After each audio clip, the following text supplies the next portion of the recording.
What's going on, everybody? Welcome back to the channel. So guys, we have two important things to talk about in today's video. The first thing is going to be super exciting, and that is free stuff. I absolutely love free stuff, and that is a brand new promo code. So go in here. I already entered it and I already have the resources, but I haven't claimed them yet, and I definitely recommend you wait as well. But type in return, RETURN, and it should work for everybody. It's going to give you 50 multi-battles, 3-day experience boost, and 999 energy. So definitely claim that, but don't actually collect it.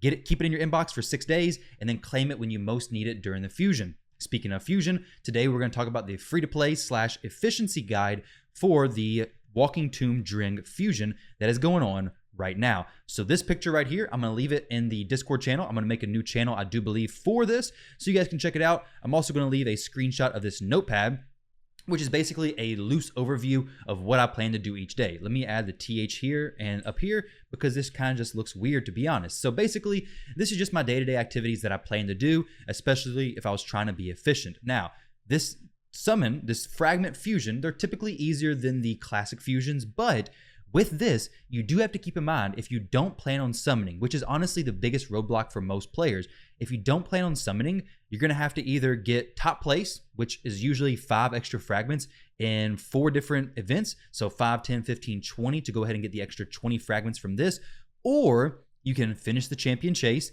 and do a little bit in the summon rush / get a tourney win, so it's going to give you that extra 20, total of 20 fragments that you need. The champion chase only gives you 15, which is kind of unfortunate considering you're going to need an extra 5. Or you could just do the summon rush. So if you don't want to even do this champion chase tournament, you don't even have to do it because the summon rush gives you 20.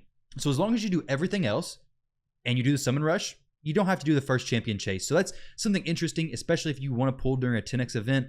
But remember, that is during a 10x event. Now, with the champion chase versus a summon rush, there's 2 distinct differences to make. So the champion chase tournaments give you points from anything that comes out of the portal. The summon rush events only give you points from shards. So sacreds and voids are going to be the easiest way to finish this event. Ancient shards, I honestly wouldn't pull with those unless you are going for a specific number or there's some 10x champions you actually want, because it takes so many ancient shards to actually get you a significant amount of points. It may not even be worth it for most people.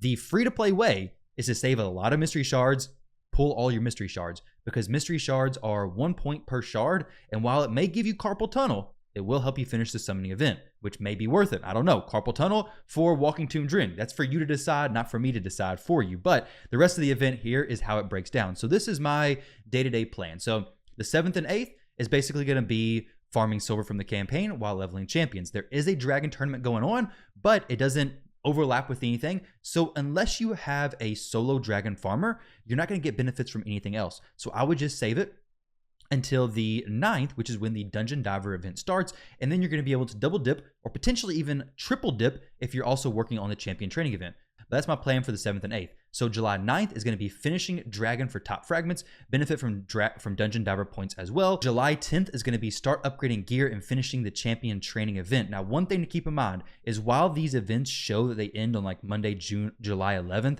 they actually end very, very early in the morning Eastern time. So your time zone may be different. It may end middle of the day, but for me, it ends basically in the morning. So while it says it ends Monday, July 11th, it's actually already ended by the time I get up. So make sure you're finishing it and paying attention to the timers so it's done when it's before it's actually complete and finished and you can't do any more. So keep that in mind.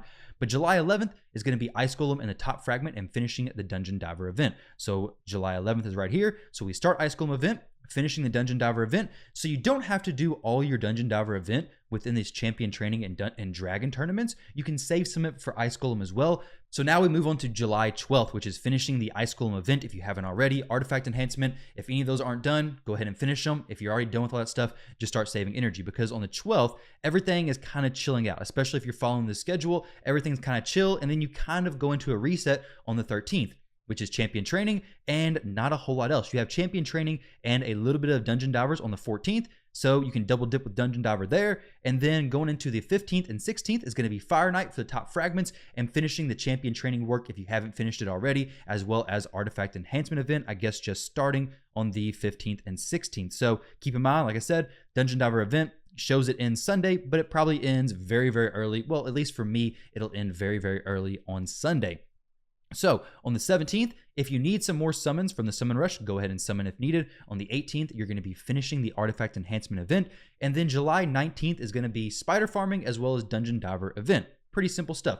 So guys, if you follow all this stuff, I have some things highlighted. So like farm Fire Knight, it's highlighted in a time that would be efficient as far as double dipping between Fire Knight as well as dungeon diver. Fire Knight's difficult to solo, or you can't even solo Fire Knight. You can maybe duo it, still difficult. So not very much champion training going on there. So you're gonna have to do the champion training by itself. So make sure you have some energy saved up going into this, because there's not a whole lot of double dipping and things you could do during this little portion. Because unlike Dragon, which is fairly easy to solo, especially if you're later on the game, or even duo, you can do some champion training alongside the actual Dragon tournament, alongside the dungeon diver. But with Fire Knight, it's going to be very, very difficult. So make sure you have a good chunk of energy saved up for this portion right over here. But as far as the actual fragment goes, just keep in mind, if you do this champion chase event right here and you go ahead and finish it out, you are going to have to get 5 extra fragments somewhere throughout this, whether it's from a tournament, whether it's from part of the summon rush event, whatever it may be, you're going to have to do it. If you decide to not do any champion chase, there is a 2x void this weekend. So if you decide to do none of that, then you're going to have to do the summon rush. If you do part of this, we'll know tomorrow what part of it would consist of. If it's 5 fragments, which it probably will be 5 fragments, then you have to get, 15 from somewhere else. So guys, keep all that stuff in mind. Hopefully this helps you out with planning for your fusion. This is where I'm going to be doing. These are my plans so far. If you have any suggestions for this breakdown, definitely let me know. But like I said, all this information is going to be in the Discord channel. I'm going to make a brand new channel for Walking Tomb Dreng and just throw all this information in there. Nobody's going to be able to type there. Just going to be for your guys' viewing pleasure. Now, definitely, like I said, save this energy. You can maybe even save it for, let's see. So today is the 7th. So 1, 2, 3, 4, 5, 6. You couldn't quite save it till this day. You can get pretty close. This is where you're going to probably need it the most. But hey, use it whenever you need it. It's there for you guys. Enjoy the promo code. Good luck on the fusion. Let me know if you guys are going for it. I imagine if you're watching this video, you are. But with that said, guys, thank you all very much for watching the video, and I'll catch you in the next one.